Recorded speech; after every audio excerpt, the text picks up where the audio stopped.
I was an activist in the anti-apartheid struggle. I think that is my story. It has informed almost everything that I do. I was part of the first group of people that started rewriting South African history textbooks in the early 90s, because history was always told from the side of the conquerors. And I became a storyteller. And then I went to Trafalgar High after Standard 5, back at the grades, standards, and came under the influence of my English teacher, who was banned and had been the principal, and so they demoted him because of his political activity. And Trafalgar was a very politically active school. So by 1980, when I was in Standard 8, I was at the forefront, you know.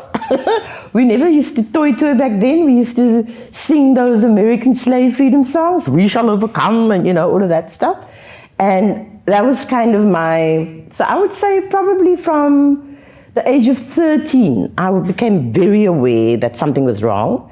And I then watched intently how my parents were regularly humiliated by young white people who could just tell them, "Shut up," and they would just, you know.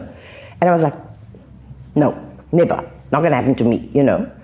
And so I became involved in the struggle. First, I was part of a ultra-leftist group called the Unity Movement, but I'm very glad because we read, you know. So we started reading up about struggles in other parts of the world, that we weren't just this enclave of oppression. It was everywhere in the world, but ours was legislated, you know. And so I think my rebellion started there, became very active in organizations, youth organizations, church organizations initially. We believed we were fighting for Jesus, you know, and embraced liberation theology. And then I became a communist, and then an atheist, you know. That's just part of your learning, you know. And started to feel the brutality of the system. People, I would say in the 80s, mid-80s, it would probably be the harshest period of apartheid, you know. So became part of the underground, you know, started couriering guns into the country, learned how to assemble and disassemble an AK-47 with a blindfold, learned how to prime limpet mines, you know. But we were kind of stupid because we weren't fully trained, you know, but we had a passion. We needed to destroy, you know, the system. So I got picked up this one night, and then the next minute, Lieutenant Liebenberg, who was one crew mother sucker, he came in, and everyone, we knew who he was by reputation, and he came in and he said, I know all about you, you know. And I said, what do you mean you know all about me? And he put this file on the table, and there was pictures of me from Goodenough, do you know what I mean, everywhere.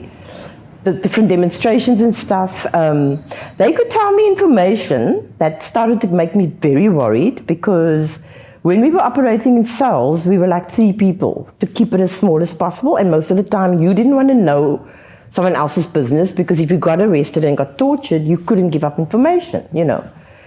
But they knew stuff. And then I was sent to prison, to Paulsmoor prison, and initially I was kept there for 2 weeks. And then they came with they had gone and raided where we stayed, and they found all these banned books, and my thing just got longer and longer and longer. And I think one of the most frightening moments for me was when I saw this plant, and he put the plant in a position that he knew I could look at. And he's talking to me, saying, you know, tell us who was in that meeting, you know, wanting information and stuff, and I'm just, you know, pretending to not know anything. But my eye kept on going to this plant, and it was a plant that was one of my mother's favorites.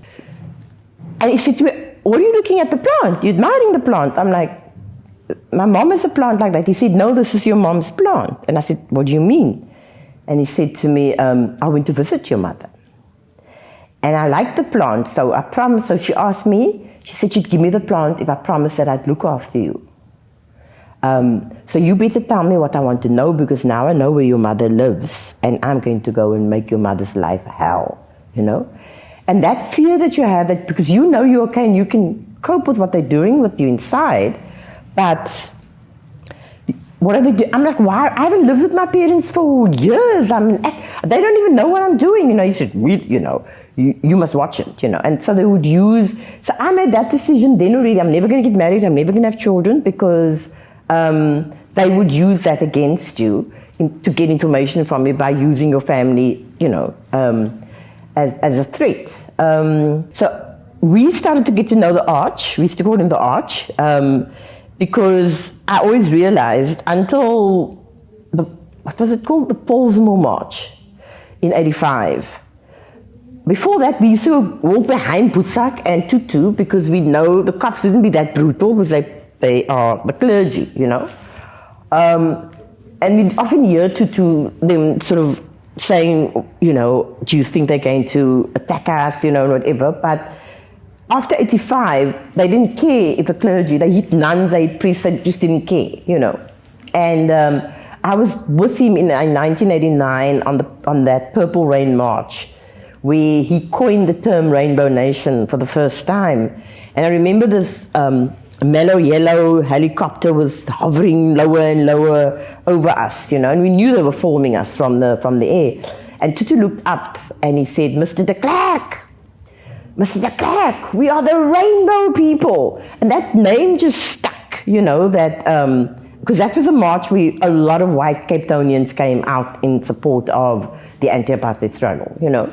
And so Tutu was always this gentle, jovial, with this amazing sense of humor, and often his wife Leah would be staring very indulgently at him. I mean, they were just the most amazing couple, because they were really, really in love. Even when they were now timers, you could just see the love between these two people.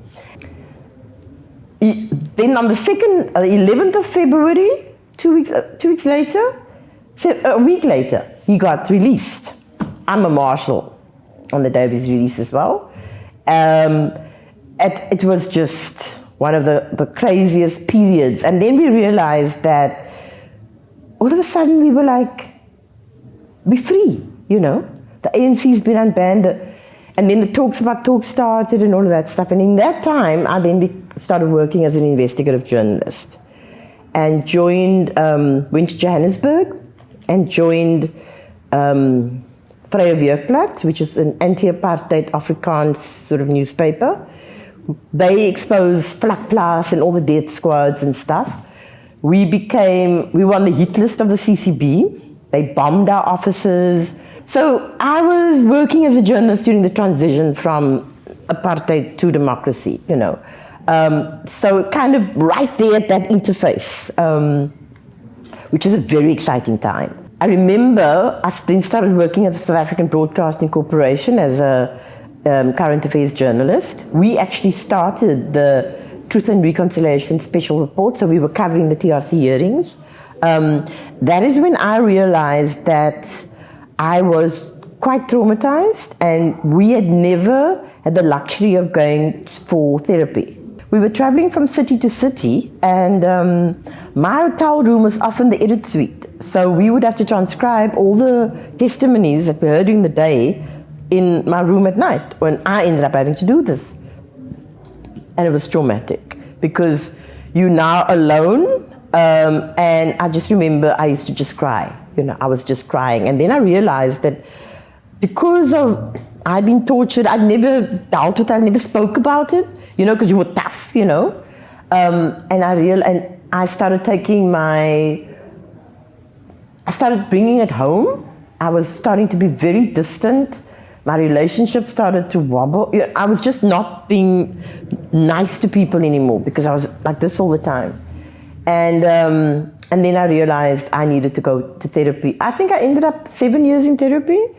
People tell me now, oh, you know, you're not bitter. Because a lot of people are very bitter. And I said my therapy helped. And probably the fact that I had to go and do very grueling Sangoma training. Ritual and ceremony shifts a lot of negativity.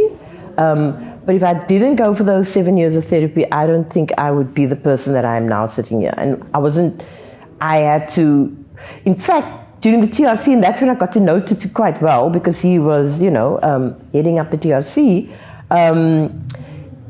After day one, I'll never forget that moment in Pietermaritzburg, the first day of the hearings in 1996.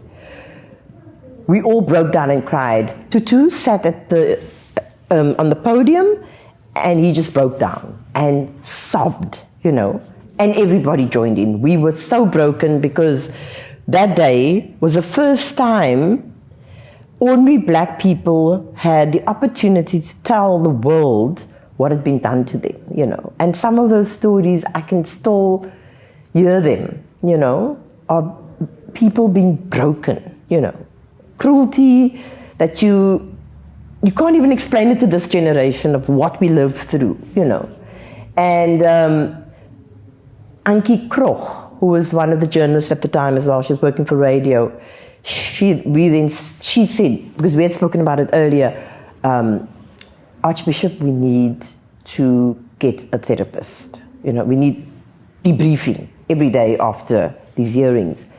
How does a mother say she was raped, while she was in prison, How does she tell a child that? So they don't talk about what happened.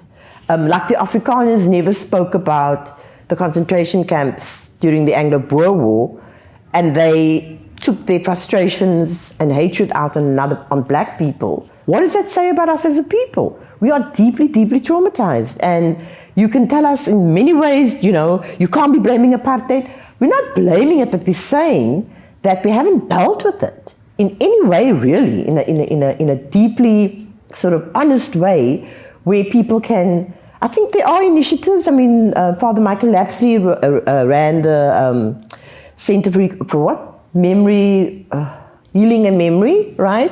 And I mean, here's the Homecoming Center, there's the 66 Museum, but it has to take political will. Government has to invest in programs where younger people hear the trauma that the older generation went through and begin to understand that where they find themselves didn't just happen in jail, it's just there. It came at a great cost.